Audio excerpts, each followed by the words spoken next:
Hello and welcome to Mark's Woodworking Challenges. I'm Mark and I freely admit that I am woodworking challenged. So today we're going to do something a little different.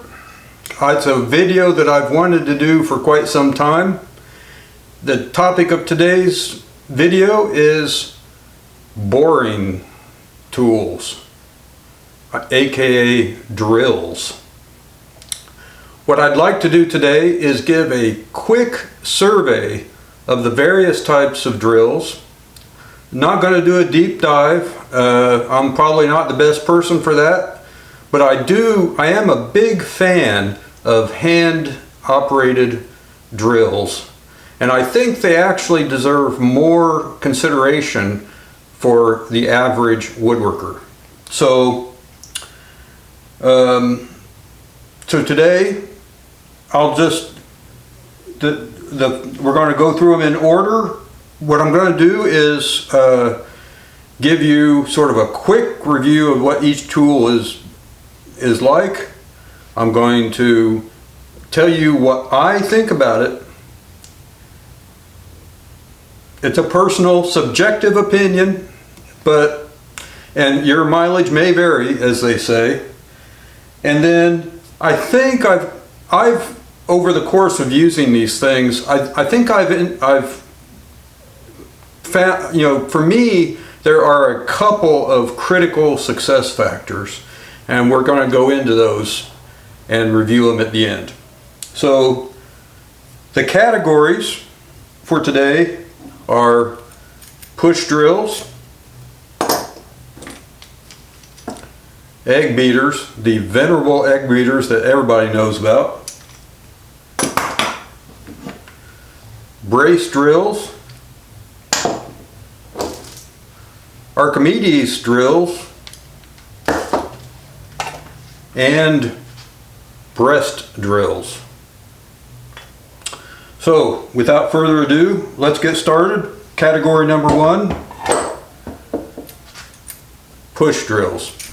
This push drill, like many, uses a fluted drill bit, which is intended to, you push it in. As you push it in, we'll just demonstrate. It rotates that bit and the flutes drill into the wood. Now, I am not a fan of these, I will have to say, for a couple of different reasons. One is you saw me doing this in pine. I've got a pine and a walnut board here, and even in the pine, it's not going real fast. And the walnut in hardwoods, it's just freaking useless. Well, you might say then, well, Mark, just sharpen the darn thing. Well, that leads me to objection number two, which is I find the fluted drill bits to be fairly difficult to sharpen. I have actually put forth a fairly decent amount of effort to try to get good at that, and I still am not. They have about a 70-degree angle on the end. The closest I've gotten to sharpening them is to use one of those diamond paddles. But yeah, it's difficult, and like I say, I will freely admit that I have not been successful. If anyone out there knows of a surefire method of sharpening these things, by all means, leave a comment below. But even if it's sharp, I would say, it's probably not going to convert this into something that just punches holes into pine or hardwood all day long. Now, that is not to say that it's hopeless, or useless, I should say. If you've got a soft material that only needs a small hole, they're pretty good. But otherwise, my advice or my conclusion is that I just don't, I'm not a big fan, as I said. Alrighty then. Now let's talk about egg beater drills. I've got two egg beater drills. One is a North Brothers 1530. This would be considered kind of a small egg beater. And I've got a Miller's Falls, hang on, check the 980. So many drills, so many numbers, so few brain cells. Why is it called an egg beater?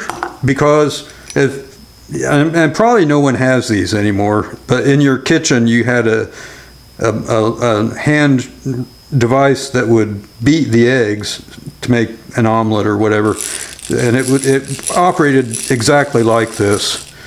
You turn the crank and the mixer rotates, and these work just the same way, and thus are called egg beater drills. These really only are used for drilling holes, but they excel at that function if you pay attention to a couple of critical success factors. So one critical success factor that we're going to cover here is we're going to do a little test. Two different drills, a 1/4 inch and the countersink twist drill combination here. First we're going to, this 1530 will actually do a 1/4 inch drill bit.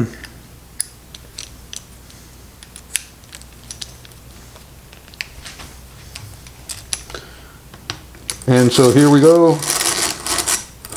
And so you can see already as it bites, this little drill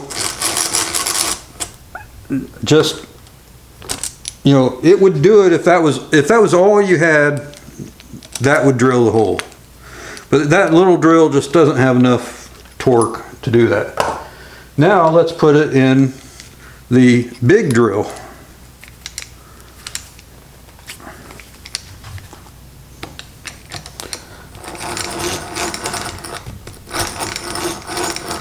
It's doing much better. Now this drill happens to have I'm already nearly an inch down. It was a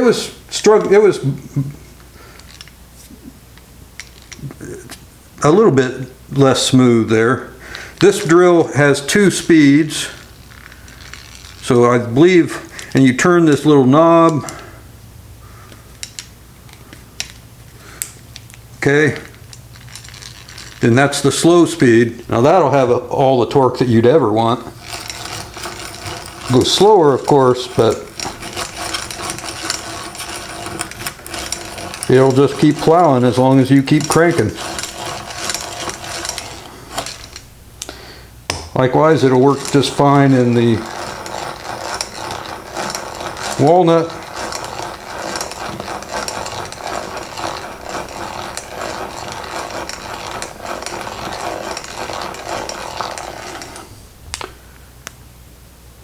Slower, of course, but I made it down about 3/4 of an inch there before I quit. So there's one critical success factor. We'll just do it one more time here, just so we can, you know, not jump to any conclusions. Now we've got the countersink in there.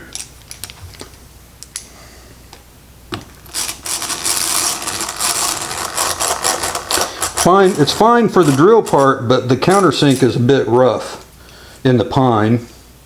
And now we're in the walnut, and it's definitely a little slower going.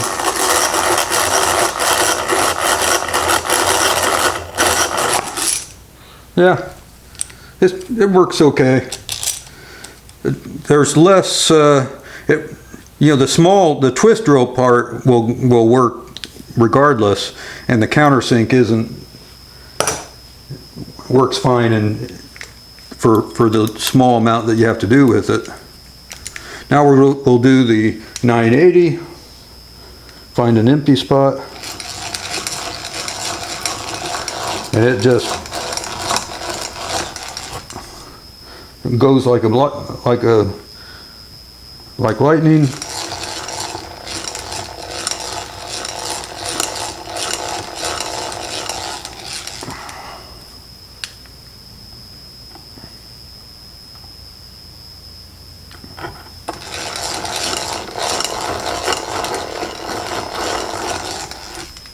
Yep. So you can see that with both the 1/4 inch drill and the countersink twist drill combo, that frankly the 980 did better than the 1530. So the message there is that torque is your friend.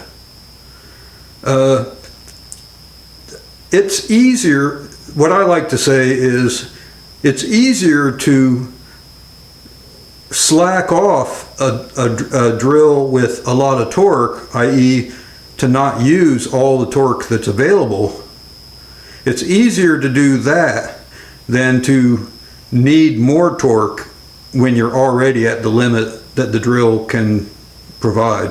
So critical, for me at least, now this again, personal opinion, critical success factor number 1 is don't short yourself on, torque.